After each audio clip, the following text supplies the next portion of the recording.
il y a une urgence qui s'impose. De quoi ça pensa bien. C'est vrai, ça fait un temps à Zoakité un salle examen. Zoaki moi balisungi, il y a bande comme Soussou, ça l'a examen, fallait ça la deux examens, ça l'a scanner, mais examen moi kotikali na HJ, ça coûte trop cher, na na sali en côté.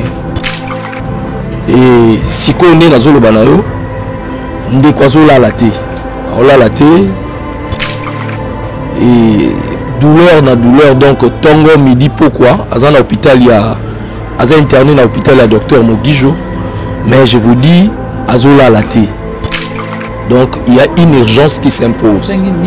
Donc actuellement il faut la banana ça non examen on les a coûté au moins 700 ou 780 $ na HJ.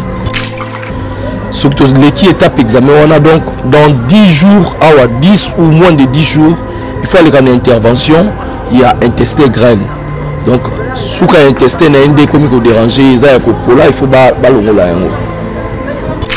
Donc, et le cause c'est imposé Siko Yangoana. Donc, il faut au moins 2500 $ pour que l'intervention on est salama. Donc, et le cause, ils ont posé des problèmes Siko Panabiso pour la 2500 on a beaucoup d'exalité. À l'exception de 2500, il faut encore 700 et quelques $ pour l'examen. Dans ma beaucoup d'exalité.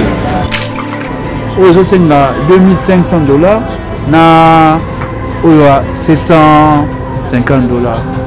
Nous ne sommes pas allés crier. Ça, c'est. C'est entre nous.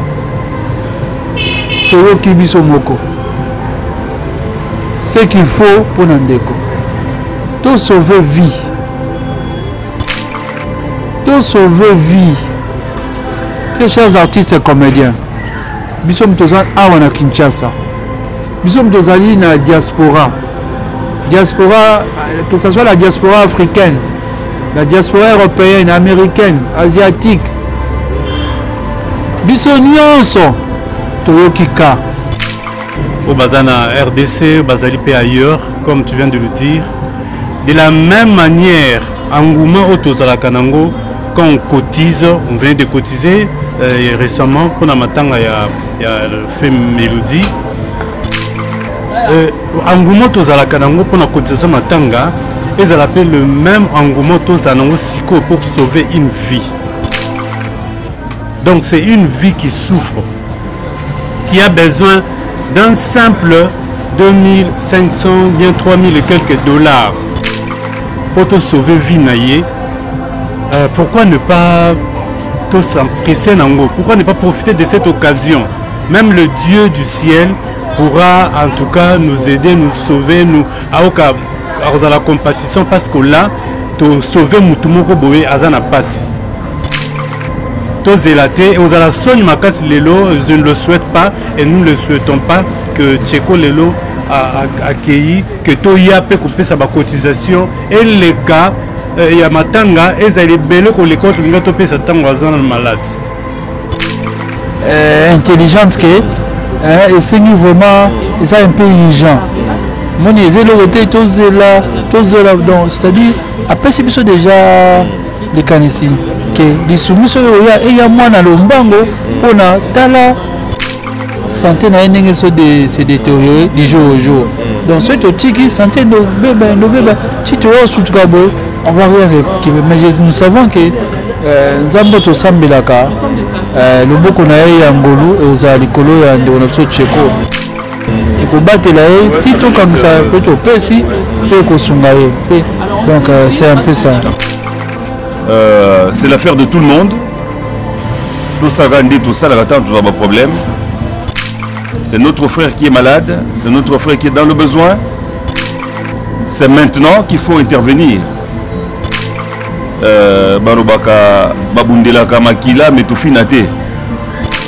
Donc pendant que le sang coule encore dans ses veines, pendant qu'il parle, pendant qu'il est encore en vie, c'est le moment où tout s'est mobilisé, les comédiens d'ici et d'ailleurs,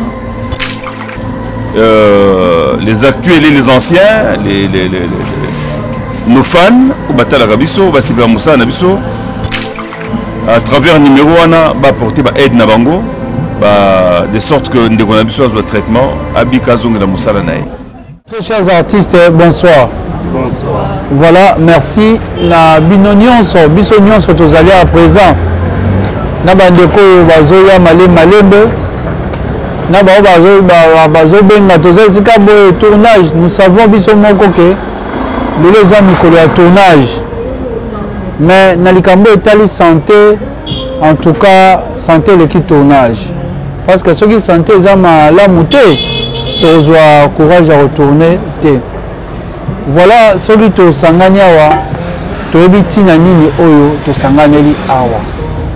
Ya yambo avant to kende na point essentiel oyo to sanganeli awa, on devait être ici avec le président Masumo au azana déplacement. Après Katanga Zaki na Kinshasa, Nangonga Oyo azali na Congo central. On a fallu implantation kofandisa comité ya NTPC Matadi. Moi nous avons fallu ko tchabango lisanga pe kofandisa comité na niveau ya Matadi. Et donc salami, en tout cas félicitations à comité ya Sika Oyo fandi na Matadi. Félicitations pe na comité nyonso oyo ezali na ba commune nyonso. Dans la province, nous sommes au Katanga, espace Katanga, dégâts, nous sommes au Fani na Congo na niveau ya au Katanga, l'espace ya Grand Katanga, nous sommes au Fani na NTPC. Pour na to kende na likambo, maman likambo sangisi biso awa. Nous tenons d'abord à féliciter les artistes et comédiens. Oyo bazo bala mwa oyo ndeko na biso kwikwi oyo toyebi biso nyonso tobenga kwikwi, il vient de se marier aujourd'hui dans le civil lobby et puis lelo azo fêter azo bala lelo.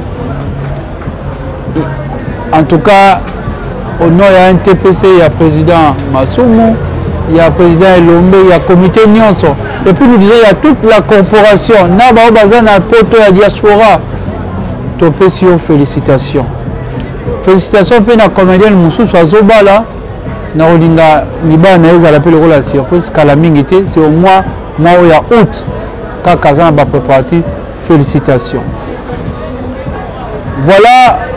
Tout le monde qui a dernièrement, le Sami Saribiso, Ezagi Matanga, il y a Mélodie Outagi, tout le monde qui a la réunion. Nous devons donner un compte rendu. Il y a Makamundeli et Kelaki. Et c'est là qui est un groupe autre Salaki. Mais tu as que Nambonga, il y a Souka, tout le monde qui a voice, ma soeur, tu as sur un groupe. Et comment il fuité dans les réseaux sociaux, dans la page Kili. Et ça qui est sengoté. Des bisognos sur la Ningagnon, sur la Monaki, non. Et c'est vrai que le groupe Wana, alors qu'on devait faire d'abord le compte rendu. Il y a Makamounion sur Ndenge et les Kaki. Mais moyen que ça, la sous compte rendu, ils ont quitté le groupe. Mais au moins, je crois que tous les micros, nous aurons donné qu'à Mingi Balobité. Makamnabiso, il fait ça, oui. Dans mon panzi, il y a des détails. Il y en a, il y a des détails.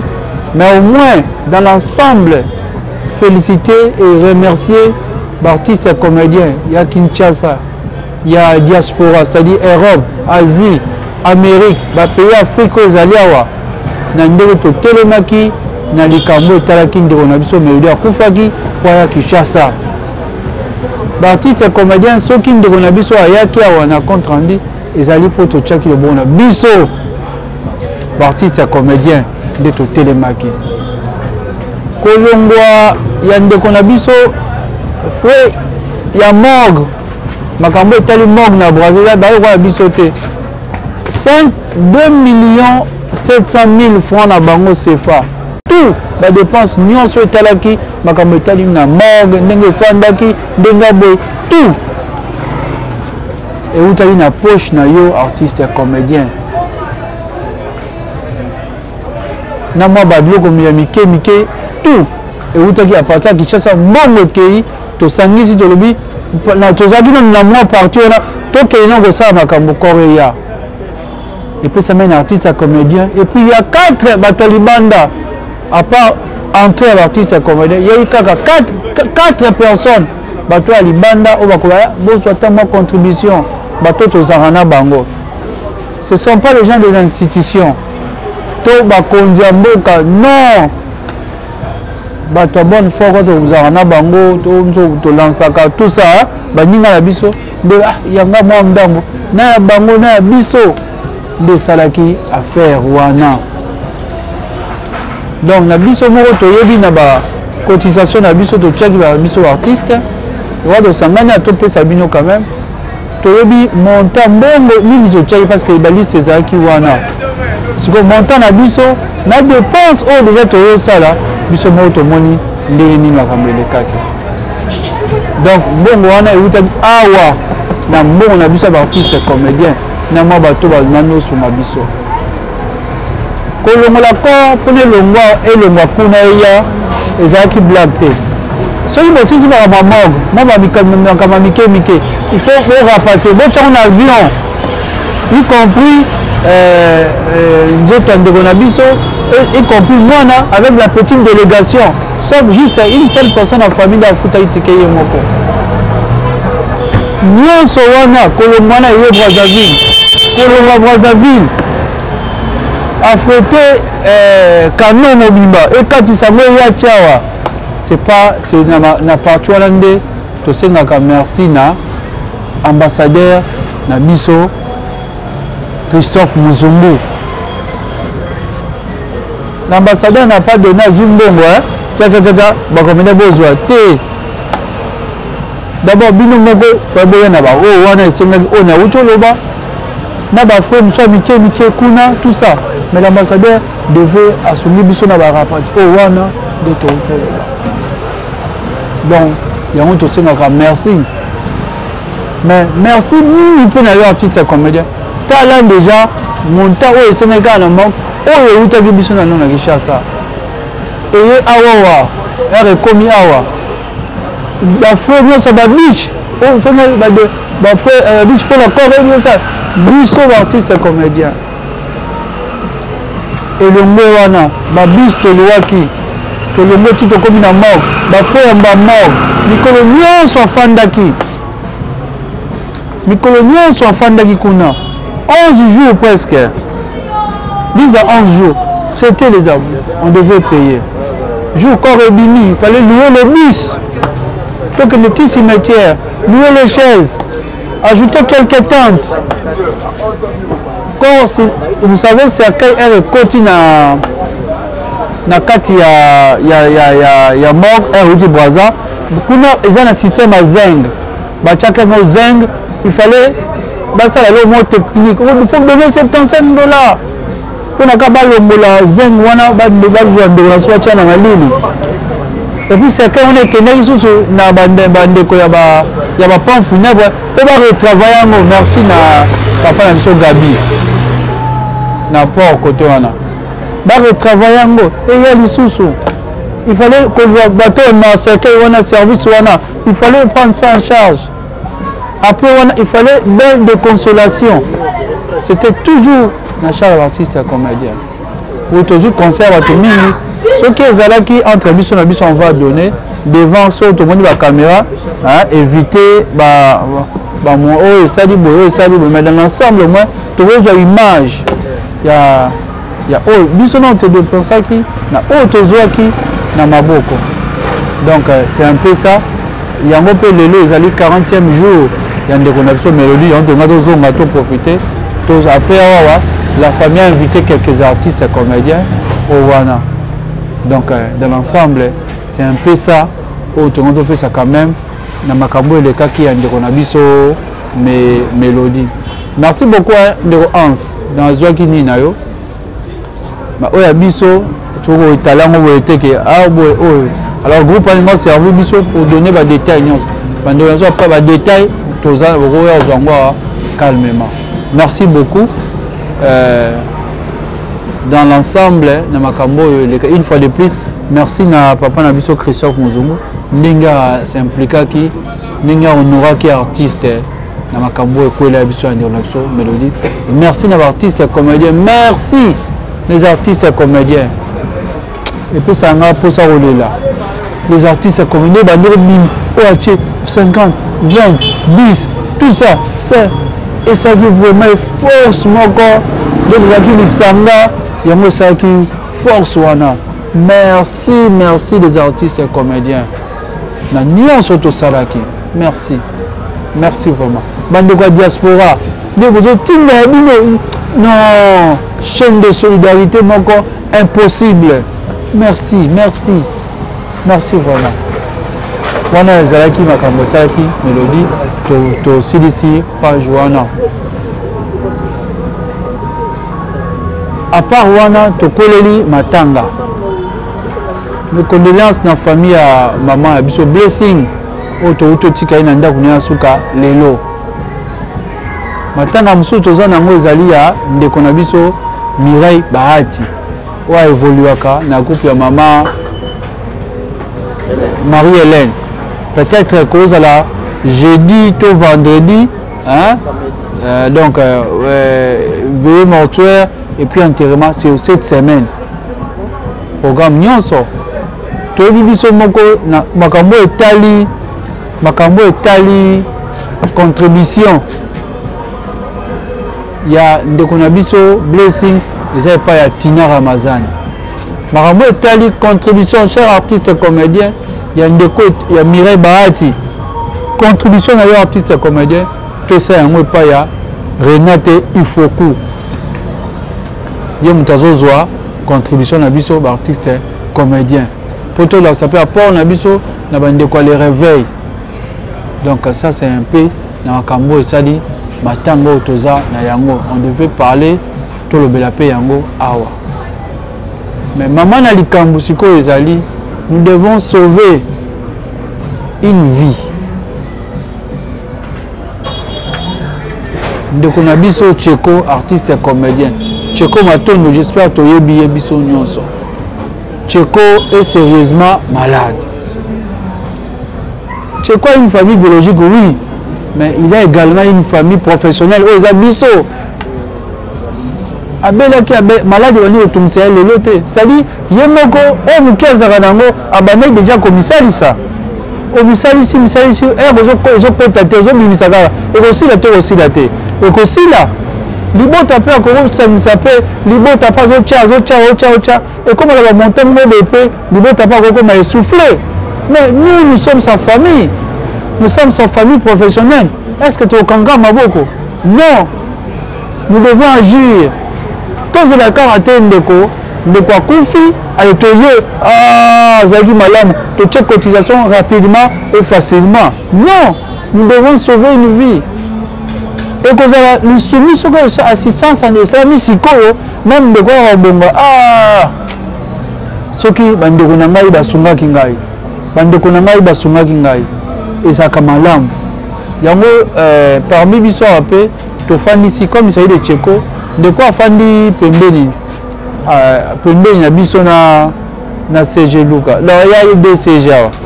Tu as eu tout le temps au plaisir ce tour le banin. De quoi fandi Azali Tcheko Azali président du groupe Yoka Son.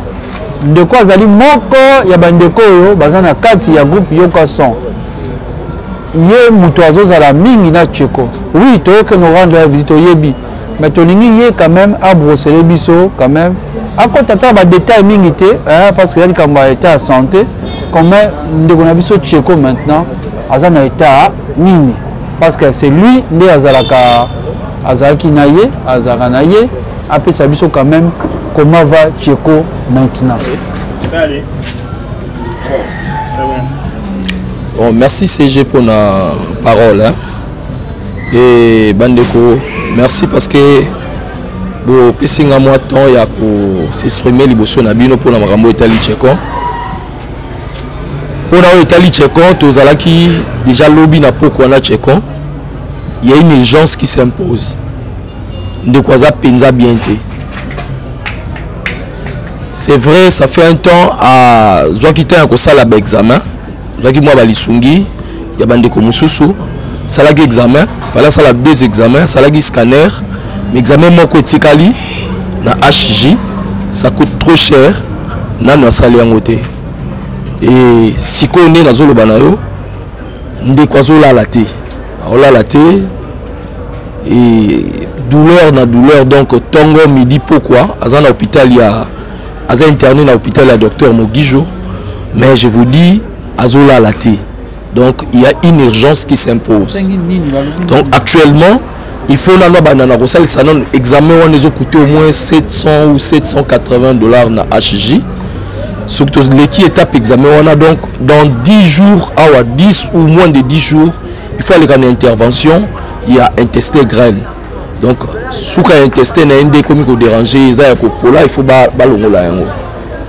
Donc et le cause c'est imposé siko yango, donc il faut au moins 2500 $ pour que intervention on est salama. Donc et le cause ils ont posé un problème siko panabiso pour la 2500 on a n'a beaucoup égalité à l'exception de 2500 il faut encore 700 et quelques $ pour l'examen n'a beaucoup égalité. Donc situation toi nango sikoyo yango wana ndekwaza pena bien te. Merci.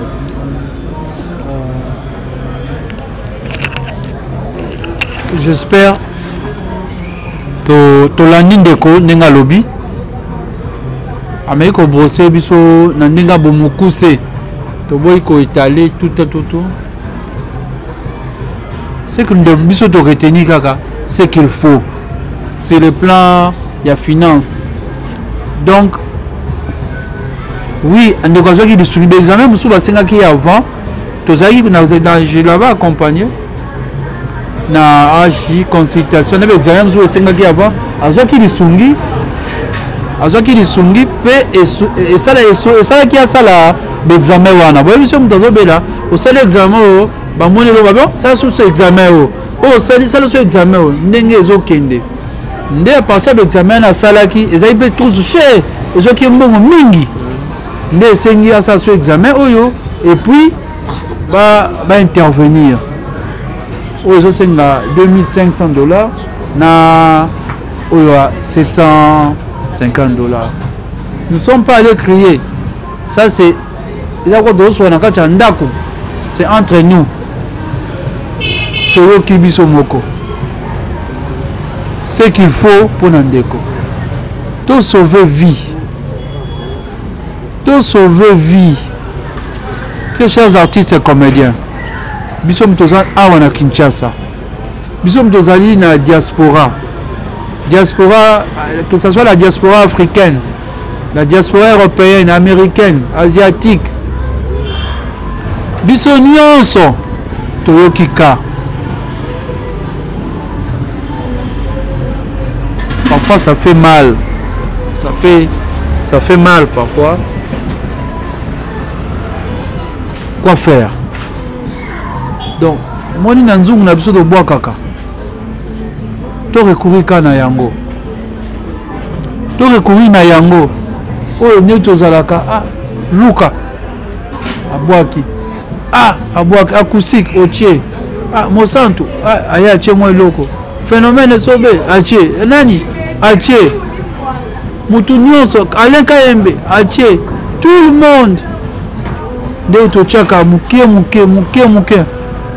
sila Yusin ache ozo fêter pas anniversaire nae tout le monde to che ba Belinda sans exception bande quoi dia diaspora libanda ba Hans ba José de Londres ba Baba le vieux Baba Mongita. Tout le monde a tué les ça. Oui, les acapasses. Mais quand tu as un monde, tu as le bon à poche. Tu as le bon à poche pour sauver une vie. Pour sauver une vie. Je ne sais pas, CG. Déjà, tu lances qui organisation mon corps. C'est auprès de maman top. Parce que chaque fois que il y que ce soit un sengoteur à passer et que tu collecte nabiso, on choisit toujours et variaga tout o mtazozwa tout o mtazozwa ndenge utaki ya joli walelo akufelaki RSili na muchopi directement devant la caméra ba pesi mbongo artiste et comédien toyebi numéro ya Mama Top c'est elle qui est chargée ya kozwa collecte esangi lisongi pona ndeko na biso Cheko Matondo artiste et comédien benga Mama Top soza musika otinda ngota na ba nindo kumbambo nindo motinda bambo na téléphone soza permis le keyo pesi Mama Top soza libanda azana kombo na nini botindeli Mama Top ye mutu aonosala kaka azokoma kaka bakoma ça na liste na ye a créé même groupe mort déjà ya collecte azozwa montaka solo moni komika monter comme misaka mo mutu ye ekoki ok équipe raté bako délégué Mama Top combien komi nango autant papa Luka ou bien mutu nyonso babo bokende kotika déjà mbongo wana kuna akusik bokende kotika mbongo wana kuna so ba mira bolinga bazala bango wana na baipana bakapanga bango wana bakei Mama Top mutala chargé ya collecte oyo na bakabe kotala te mana mutu wana boye te eza pona to sauver ndeko na biso yo tindaka mbongo même ozaki mbongo ngam nazozwa même nanga tosolaka te soki nini nayebaka te les gens yo kotala ngai te tinda mbongo mpona Cheko c'est ça na nzela déjà tokuta na nzela na Mama Boka apesi nga contribution na ye abi o contribution na ngai memela kuna Mama Boka je ne sais pas je suis moi le bazar non moi en fait c'est seulement qu'au benga ba artiste nyonso comédien de par le monde au Bazana RDC, au Bazalipe ailleurs, comme tu viens de le dire. De la même manière, Angouma Otozala Kanango, quand on cotise, on vient de cotiser récemment pour la matanga, il y a le fait Mélodie. Angouma Otozala Kanango pour la cotisation matanga, ils appellent le même Angouma Otozala Siko pour sauver une vie. Donc c'est une vie qui souffre, qui a besoin d'un simple 2500, bien 3000 et quelques dollars pour te sauver vie naïe. Pourquoi ne pas te s'empresser nango? Pourquoi ne pas profiter de cette occasion? Même le Dieu du ciel pourra en tout cas nous aider, nous sauver, nous à la compétition, parce que là, te sauver Moutoumoko Boé Azana Passi. Et aux la Sogne Makas Lelo, je ne le souhaite pas et nous ne le souhaitons pas que Cheko Lelo a accueilli, que Toya peut couper sa cotisation et les cas, il y a Matanga, et ça est belle que les comptes ne sont pas malade. Parce que je présume que Oya Matanga vous a beaucoup plus pour besoin de santé. Mettons tous, la main dans la pâte. Pour qu'on sauve, ne serait-ce que son batani ni boto tomeka ko sauver pourquoi a passé une intervention chirurgicale. En tout cas, mettons tous la main dans la pâte. Voilà tout ce que j'avais à dire. Ça qu'on s'inquiétait à Makasi, qu'on inquiétait plutôt s'il vous plaît. Et ça lit qu'à na moni biso surtout journaliste na ba comédien parce que tous a damu tout mon con. Mais là on a remarqué na ba matanga en tout cas tout cotiser Makasi vraiment. Donc il nous a rejoindre toujours Luka comme on a que ça vraiment passe Makasi jusqu'à présent bah tout vraiment cotisation ça vraiment comme d'habitude. Maintenant on a préféré Boui. Nous préférons bandeko belé oyo basana kata groupe bas comédien. Mais est-ce qu'il n'y a pas moyen baluka bapesa Mama Top bapesa numéro moko boye ou peut-être muto akolanda biso peut-être partout dans le monde à partir du numéro wana après que Mama Top facilement. Donc il fallait normalement que Mama Top numéro à ce besoin nango oyo bato pesa ba cotisation petit numéro on mutunyo sans la biso na minute ça peut lui faciliter à kotinda peut-être quelque chose à partir du numéro à ma top parce que la tout chose à kata groupe T peut-être na habiter monta au bachi ils alli fixer bien montant mon compte peut-être monter à fixer cotisation au choix. Voilà proposition d'Angaï. Merci Mira. D'abord je signale déjà le président Elombe Aoza déjà Nabiso, notre conseiller donc Aoza déjà Nabiso donc président, bonsoir. Bonsoir CG, bonsoir. Bonsoir chers frères et sœurs. Bonsoir chers collègues et messieurs de la presse, bonsoir. Voilà, merci Mirana, question lobby. Oui, awa, eza lokola, peut-être bien on a caméra quand même, pour filmer réunion Nabiso. Donc on s'adresse aux artistes, comédiens. Ah, bino gaga boy, bino boy, non. Eza lokola na libota na famille, bozui likama, bozo se bozo solo la entre bino na famille, noko bongo cha, ya Pierre. Voilà, noko bongo cha, ya Pierre cha, ya nanyo cha. Monna dozo solo. Mais des gens de bonne foi, soki mutu moko oyo mutema na ye etutiye que mzupe cheko ninga bano prester abano se pelisaye. Hein? Et moi talipe afandra na ndaku azotala musala o biso to salaka habité na sunga toboya te ekozala vraiment boyo inango za malamu boyo inango za malamu vraiment pona concernant numéro oyo to tour oyo to tie o azo kipe collect ya ndeko na biso cheko c'est le plus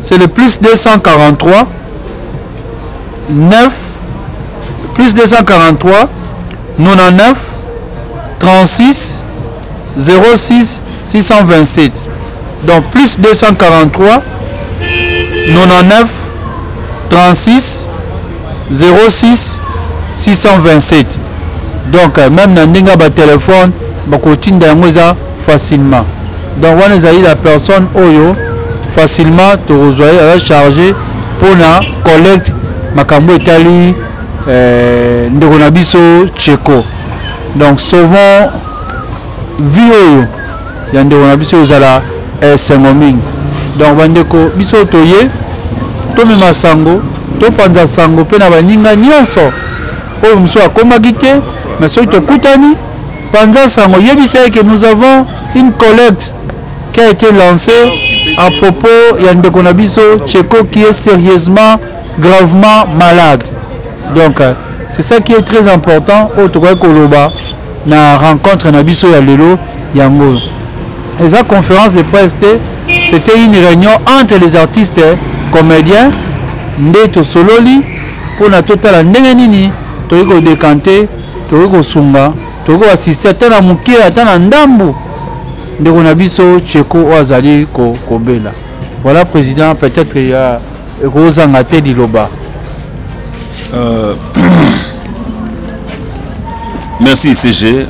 Na yé parce que na ba que le lo artiste ba kosangana pona likambotali frère na biso Cheko. Je pense que l'essentiel bosu bolobi yango. Il est question il y a la Moussa Bandekou ya voyé ba que un problème na kati ya corporation et ba comédien frère Nabiso collègue Nabiso Cheko aza très malade. Je crois que c'est le message essentiel. Eux allaient qui ba comédien lelo ensemble ba kabola onan ba zala qui informé ou bien ba évolution n'a été ba que il a besoin des moyens pour se faire soigner. Ça, ça le mission belé. Je crois que on veut bien que les hommes de bonne foi, les âmes bien, à travers le numéro Bapesi, Batinda, Lisungi na Bango, Otendeko, à ce traitement, c'est Ngelia Bika. Je crois que c'était ça. Et Naobetaka Setina Ousio Lobby. C'est l'affaire de tout le monde. Tout ça, tout ça, là, tout ça, problème. C'est notre frère qui est malade, c'est notre frère qui est dans le besoin. C'est maintenant qu'il faut intervenir. Barobaka, Babundelaka Makila, mais tout finate. Donc pendant que le sang coule encore dans ses veines, pendant qu'il parle, pendant qu'il est encore en vie, c'est le moment où yo, tout se mobiliser, les comédiens d'ici et d'ailleurs, les actuels et les anciens, nos fans, à travers numéro 1, va porter aide Nabango, de sorte que nous avons besoin de traitement. Merci.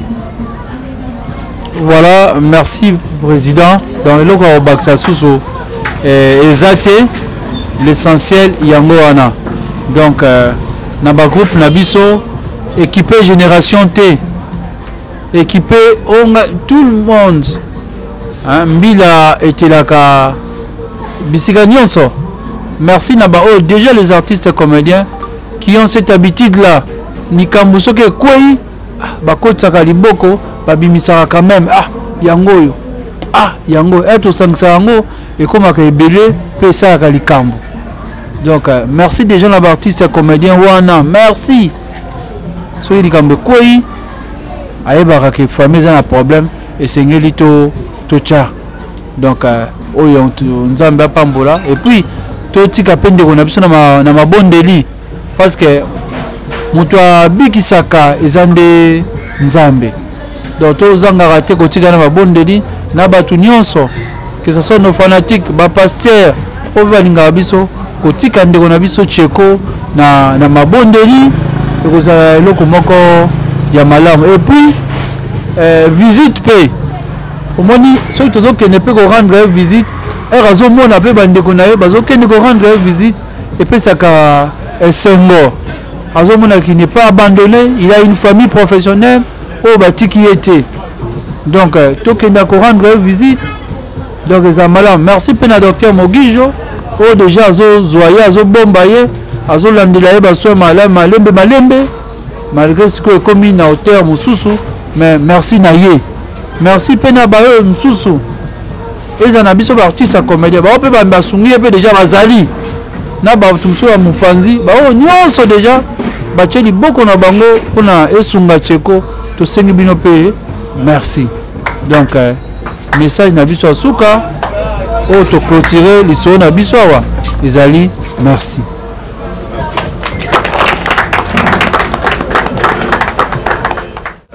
CG Siko par rapport à Makamba Cheko, est-ce que délai moko ezalité parce que toki au martelé Syriango mais tout le monde peut collaborateur na lobby azola la té car ils ont s'aggraver toujours urgence moko za ko se présenter. Est-ce que ils ont délai par rapport à cotisation là ils ont moi délai moko bokati wana té pour que ça la mba ngolo na éviter. Déjà ndenge ndeko na biso a brosser état na ye alors qu'il faut pas intervenir dans peut-être dans 10 jours ezoya au moins c'est déjà un délai et donc à biso d'une manière intelligente que et c'est vraiment ça un peu urgent mon ezelo côté tozela donc c'est-à-dire après c'est biso déjà les canisi que les soumissions il y a moins dans le mbango pour na tala santé na ndenge se détériorer du jour au jour. Donc ce tiki santé de bébé tito surtout kabo on va rien mais nous savons que nzambo to sambelaka le boko na ya ngolu et aux alikolo ya ndona so cheko et ko batela e tito kangisa peut pesi pe ko sungaye. Donc c'est un peu ça. La fois passée tout le monde qui a cheko na HG c'était quoi ezaki nini boule? Non ayaki déjà ko ça la consultation about médecin kuna avec accompagné médecin traitant na kuna ils ont ba consultation mususu esengaki ba spécialiste à HG batala et puis basala ye l'examen moko approprié ezengana na HG. Ils ont bon l'examen de sali et le petit résultat à ba pesi sengi susu examen mususu et puis ka malade neza yo déjà bela makasi Ok. Bela mais à Makasi bendate. Zela mkobela Makasi. Eh non bela moto na kombola. Te. Na lobino to bela. Bon, zela mkolo voisin na bino obela Makasi. Oki na tayi na hôpital omona ndenge so les autres de se détériorer ndenge salaka. Donc on comprendre moi ni voilà. Nini bena ou peut-être au lobakité na réunion au baksa susu na bande réunion so batali biso. Non non, c'est juste secouer que la moussa artiste et comédien que nous avons un grand problème au sein de la corporation et nous devons sauver une vie. Et la vie est bel et bien celle de Tcheko. Nous savons tous Tcheko, notre frère, même lorsque nous avons des manifestations, que ce soit des joies ou de tristesse, nous savons tous l'apport de Tcheko. Il est toujours avec nous, que ce soit dans des tournages. Donc nous avons cette obligation de sauver cette vie. Nous serons contents peut-être demain de voir Tcheko en forme parmi nous, en train de tourner. Ça sera une bonne chose. Donc c'est vraiment ça. Merci beaucoup CG. Merci. Bonsoir CG. Bonsoir papa. CG, au baksa nini na onyo sur le bamia to sauver une vie artiste ou ils en danger. Na nyonso to lobia wana o lobité na o to lobité en plein na réunion yo ko baksa nini kono. Bon, et le ko baksa ezaka que mawa na motema na biso bolingo oyo nzamba tiaka na mitema ya bato en tout cas elata baartiste nyonso bipai nyonso bazali tosunganaka. On ne sait pas derrière que sauver Tcheko qui est malade, qu'est-ce que Dieu nous réserve. Toza est belé. Nous sommes tout le monde naka. On appelle ça exemple moko. Tant mon livre abengaka biso na kingakati, to se retrouvaka na bao bakendaka, il y a plus de 1000. J'ai eu à enregistrer à l'époque, je crois, avant il y a l'assurance maladie, les listes des artistes qui venaient dans le groupe, dont une centaine, il y a des artistes, il y a des groupes nano, sans compter le nombre d'artistes qui dans chaque groupe. Donc 40, 60, donc si on compte, nous sommes plus de 2000. Alors, si on a 2000 artistes, rien que des artistes comédiens, tous à Okakana, na Kinshasa Kaka. Pour tout le dit, nous a contribué ne serait-ce qu'à $1, mais toujours à $2. Il y a Pamba, donc tu as 4000, je crois, tu as 4000 $. $2 Kaka Pamba, tu as 4000. Sans compter qui s'était accordé à $2 à Pamba, même si on ça plus que ça, 100, 200, 500. Bien sûr, tu crois poser problème. C'est honteux. Il y a un mawamingi que Nambo Cannabis ou Bartis a miné Namboka tonné la capone $2000, $2500. Ils ont mawa. Ailleurs, les artistes ne sont pas comme ça. C'est comme si nous sommes clochardisés, c'est comme si nous sommes des mendiants. Tout ça parce qu'il n'y a pas une prise en charge meilleure pour un artiste comédien. Tout ça parce que l'artiste ne profite pas de son œuvre, de ses œuvres. Si tel était le cas, quelle que soit